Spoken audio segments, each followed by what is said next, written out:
आज मैं गुरु नानक जयंती के मौके पर अपना विचार पेश करने जा रही हूँ और ढेर सारी मुबारकबाद भी देना चाह रही हूँ। सिख समुदाय के लोग दीपावली के 15 दिन बाद आने वाले कार्तिक पूर्णिमा के दिन ही गुरु नानक जयंती मनाते हैं।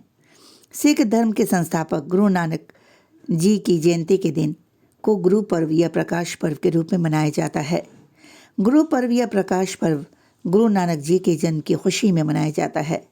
सिखों के प्रथम गुरु नानक देव जी का जन्म 15 अप्रैल 1449 को राय भोई की तलबंडी नामक जगह पर हुआ था, जो अब पाकिस्तान के पंजाब प्रांत स्थित ननकाना साहिब में है। यहाँ बहुत ही प्रसिद्ध गुरुद्वारा ननकाना साहिब भी है, जो सिखों का प्रसिद्ध धार्मिक स्थल माना जाता है।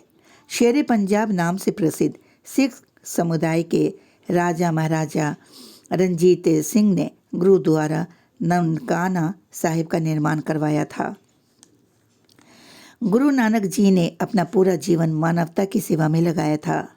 उन्होंने सिर्फ भारत में ही नहीं बल्कि अफगानिस्तान, ईरान और कई देशों में जाकर उपदेश दिए थे। उन्होंने ही सिख समाज की नींव रखी थी। लद्दाख और तिब्बत में इन्हें नानक लामा कहा जाता है। 1539 में करतारपुर की एक धर्मशाला में इनकी मृत्यु हो गई। गुरु नानक देव जी ने जात पात को समाप्त करने और सभी को समान दृष्टि से देखने की दिशा में कदम उठाते हुए लंगर की प्रथा शुरू की थी। लंगर में सब छोटे बड़े, अमीर गरीब एक ही पंक्ति में बैठकर भोजन करते हैं। एक लंबे अरसे तक उन्होंने सारे धर्मों का अध्ययन किया और गलत बातों की प्रति लोगों को जागरूक करना भी शुरू किया था। उनका कहना था कि ईश्वर एक है और हर इंसान ईश्वर तक पहुंच सकता है।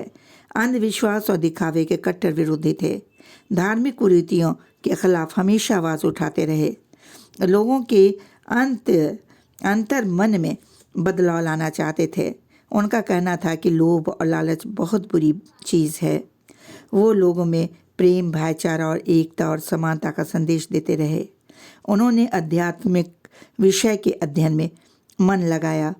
उनका अंतिम दिन पंजाब के करतारपुर में लोगों को शिक्षा देते हुए ही गुजारा था और उनकी शिक्षाओं को 974 भजन के रूप में अमर किया गया, जिसे सिख धर्म के लोग गुरु ग्रंथ साहिब के रूप में जानते हैं। उन्होंने विश्व भर में सांप्रदायिक एकता, सच्चाई, शांति, सद्भाव के ज्ञान को बांटने वाला बताया जाता है। उन्होंने अपने अनुयायियों को जीवन की 10 शिक्षाएं दी। ईश्वर एक है, सदैव एक ही ईश्वर की उपासना करो। ईश्वर सभी जगह है। ईश्वर की भक्ति करने वालों को किसी का भय नहीं रहता। ईमानदारी और मेहनत से काम करना चाहिए। बुरा काम करने के बारे में ना सोचो और न किसी को सताओ। सदैव प्रसन्न रहना चाहिए और ईश्वर से हमेशा माफ़ी मांगनी चाहिए। मेहनत और ईमानदारी की कमाई से ज़रूरतमंद को भी कुछ देना चाहिए, यानी मदद करनी चाहिए। सभी स्त्री और पुरुष एक दूसरे यानी बराबर हैं। भोजन शरीर को जिंदा रखने के लिए ज़रूरी है, पर लोभ और लालच संग्रह करने की प्रवृत्ति बहुत ही बुरी है। उनकी 3 बड़ी शिक्षा जो खुशहाल जिंदगी के लिए मंत्र है, ये शिक्षा नाम जपो, किरत करो और बंड छको, यानी मन को मजबूत और कर्म को ईमानदार और कर्म फल के सही इस्तेमाल की सीख। ये बहुत ही ज़बरदस्त सीख थी गुरु नानक जी की और ये बहुत बड़ी देन है। यह एकाग्रता परोपकार की ओर ले जाता है। इस तरह उन्होंने one God, universal brotherhood, love, humanity, simplicity, equality, tolerance पर अपना विचार व्यक्त किया था और उन्होंने ये कहा था कि he did not restrict himself to one religion. He chose